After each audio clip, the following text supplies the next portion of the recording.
To one, gave it back to Tom Trbojevic. Oh, Turbo's run straight through the middle. He reaches Turbo out. time. Trbojevic set to sign monster Manly offer.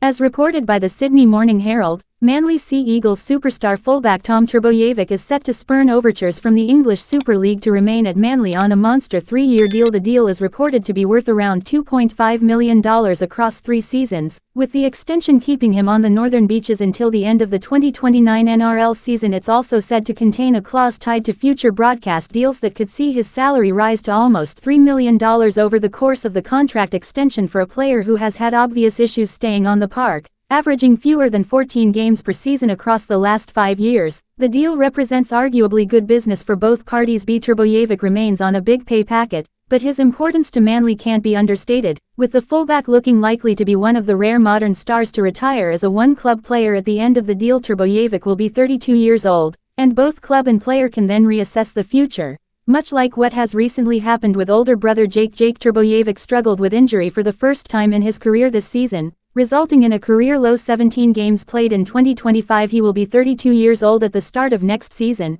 and with much of his injury concerns this year centered around concussion, the noise has grown louder about when he might choose to hang up the boots. It has now been reported that, along with younger brothers Tom and Ben, Jake will be offered a 1-year extension to play on next season as well, which is understood to likely be his last. Keeping Tom Trbojevic at Manly is a huge coup for the Sea Eagles, with the shock possibility of him heading to England stunning the NRL. In the past week it was reported Trbojevic's manager had sounded out a possible move to England if the Sea Eagles had reservations about keeping him long-term, but any speculation was quickly put to rest following Tom's meetings with the club this week as part of his extension. It's been said that the Sea Eagles still have a plan to eventually transition Trbojevic to another position, though he will begin next year at fullback, with the superstar fully on board with Manly's plan. While there's no doubt the Sea Eagles are taking on some risk by guaranteeing so many years, the departure of Daly Cherry-Evans, among others, meant the Silvertails simply could not afford to lose Trbojevic as well. After missing out on finals this season, it's a gamble that had to be made, and with the incoming signing of Raiders halfback Jamal Fogarty, the Sea Eagles will likely remain in the hunt for finals football again next year. The pressure, however, could not be higher, both on Trbojevic and on the Manly brass, who continue to bet on their superstar number 1.